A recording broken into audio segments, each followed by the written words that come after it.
Hi, this is Dr. Nicole Sky. In this PowerPoint presentation, I will go over 1 week of Unplugged Challenge with your child, 3 steps to inspire you and her into a reconnection with each other and with others. And at the end, I will go over the neurobiology of the steps explained below. So let's begin. The other day, one concerned parent brought up an issue of her teenage daughter being completely disconnected from their family. She described a situation where they would be all eating dinner, including the older sister, and the teenager, the 14-year-old girl, would pile up food on her plate and walk straight upstairs, close the door behind her, and begin her relationship with her cell phone.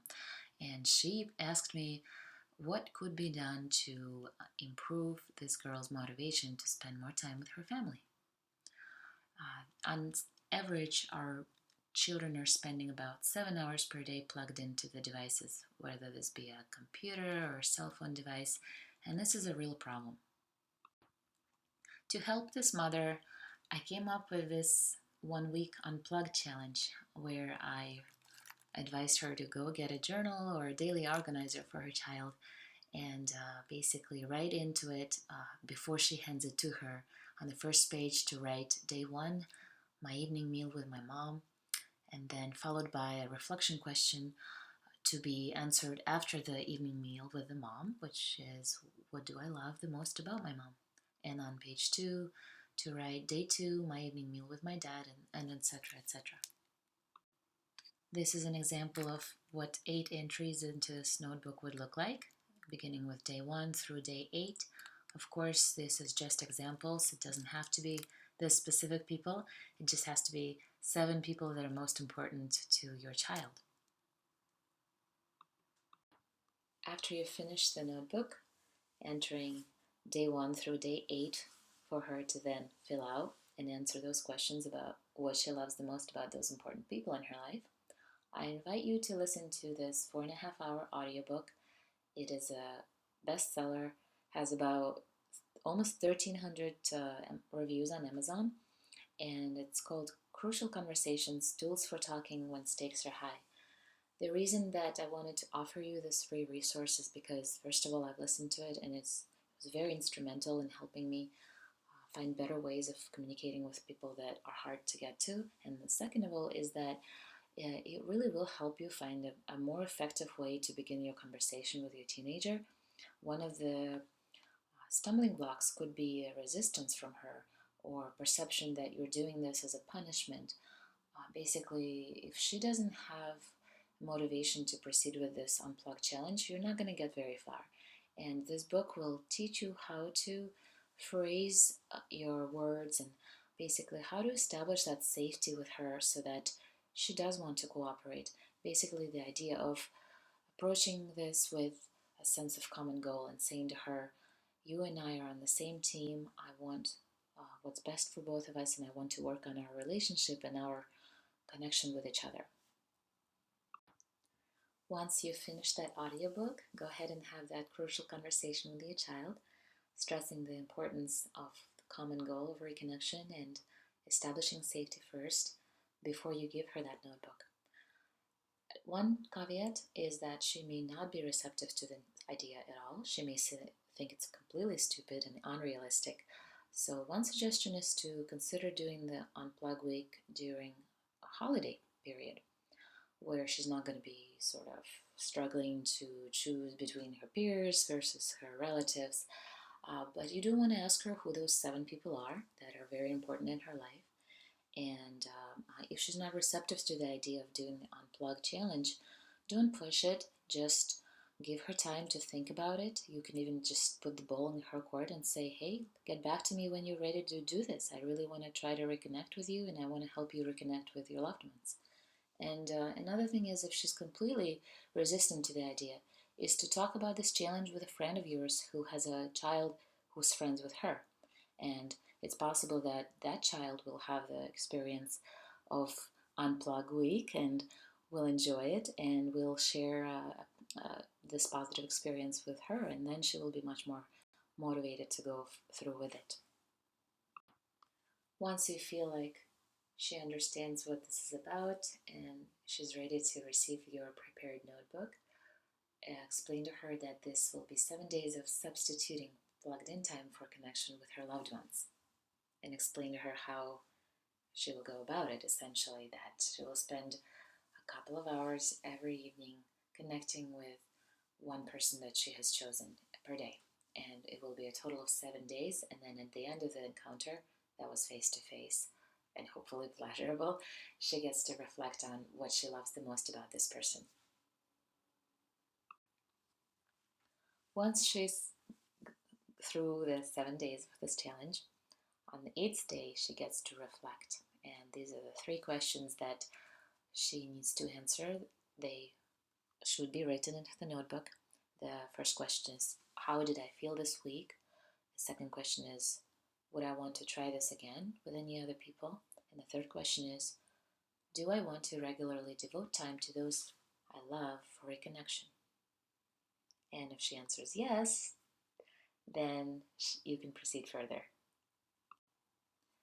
The 8th day reflection entry continued. So here she gets to set a goal now. She has to write down how many hours or maybe just minutes she plans to spend with certain people in her life, whether it be her dad, her mom, her sister, her brother, etc., etc. But she has to actually write that number down and show you what her goals are for the next 2 weeks. On day 9, this is the tracking daily progress for the next 2 weeks portion. So let's say it's her mom that she decided to reconnect with. So she gets to write hours with my mom today. My goal, was it met, yes or no? And basically continuing on with the other 6 people that she has chosen. And on your end, you can get an alarm on your watch or on your phone to remind your child to write about her daily progress and about her goals being met or not met. At the end of the 2-week period, check in with her and together go over and see, did she meet her goals of time spent face to face with those people that she loves, yes or no? And if no, what prevented her from it?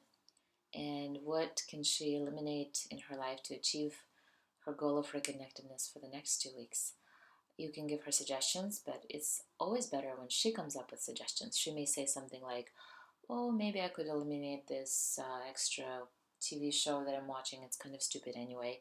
And here she can say, I guess I could squeeze in some grandma time here during this particular activity that I don't care for, and so on and so forth. As the next 2 weeks fly on by, check in with her and look at her notebook, and together you can answer these questions. Did she meet the goals of the time with those people that she set originally? And if not, what prevented her from it? What can she eliminate in her life to achieve the time goal for reconnection for the next 2 weeks, if she's willing, of course, to continue with this experiment? So this picture here of the whole family joyfully sitting and eating together, interacting, it's sort of what we're trying to accomplish with this challenge, is returning this value of family time and quality time together, and unplugging from those devices that can wait. As you see these family members sitting together, in each of their brains, dopamine is being produced and released. And dopamine is this primary pleasure-giving neurotransmitter. It's a neurotransmitter that consolidates and strengthens the new neural connections in the brain. And in this case, the connections are being made about being together. So let's jump into the neuroscience of being unplugged and connected. We touched on the dopamine from the earlier slide. So the dopaminergic system, we have 3 of them, but the one that I'm going to focus on today is mesolimbic pathway. Mesolimbic pathway is called brain reward pathway, and it's activated whenever we engage in pleasure-producing activities, such as socializing, such as eating, and so on and so forth. So mesolimbic dopamine pathway, it begins in the neurons of the ventral tegmental area in the midbrain, and then it projects further, ending in nucleus accumbens. This is the sort of the chief of reward circuit, if you will. So mesolimbic dopaminergic pathway is important for motivation. It's also important in addiction, happiness, continuation of rewarding behaviors. And as I mentioned, the key structure is nucleus accumbens. On this picture, it's light blue. It entices one to engage in the same behavior over and over again.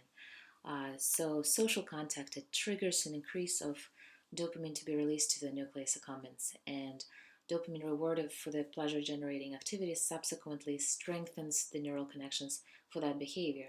And so in our case, this would be the neural connections for the behavior of engaging with people face to face and eating good food with them as well.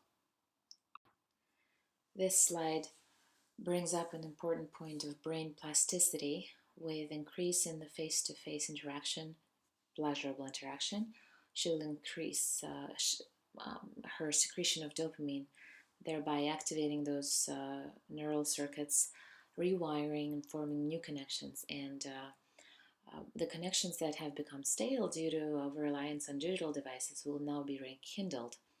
And subsequently, her future choice of behavior changes will be potentially affected. She's essentially, think of this as a neural real estate relocation and repurposing. One neural network dies off and the other one kind of takes over. You can't have all of them be active all at once, because then you would just have oversaturation of your neural networks that are online and active. And so in this case, you're bringing online the neural networks that are responsible for communication face to face with people. So in this epic battle of competing neural networks, which one will win? The Facebook-like neural connection versus the FaceTime in-person neural connection? And of course, the face in-person connection will produce a lot more dopamine, and that translates into affecting her choices in the future.